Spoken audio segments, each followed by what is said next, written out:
Eh na nga guys, may mga panahon talaga na hindi may iwasan. Bigla na lang hindi umandar yung motor.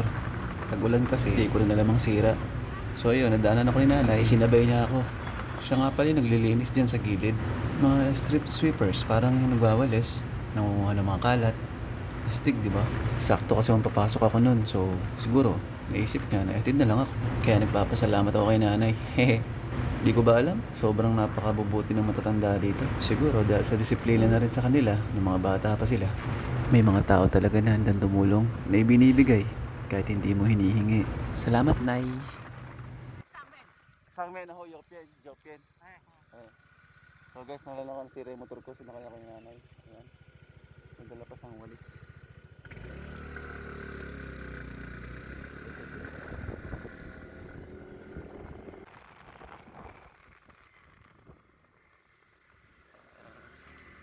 Ito, nali. Yosang inap yan. Guys,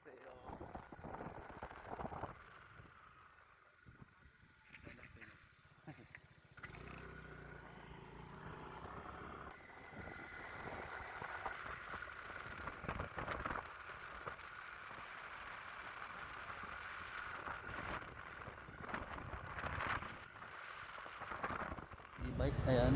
Nag-bike muna tayo, mga kaibigan. Okay. Nag-bike na tayo, baka umulan pa. Tara natin. Check lang sa motor ko. So, ayun naman na talaga, guys. Ito pala mag-bike dito. Ay, go. So, ayan. Kinakita na yung gulong. Panalo. Ayan, panalo. Nakuha na natin yung bike. Babalik ko na yung bike. Yan yung motor. Binigyan ako ng kapote. Plastic na ano, yung mag-ina. So yung anak na niya tumulong sa akin. Panalo. Yung mga kabaitan nila. So yun guys. Alright.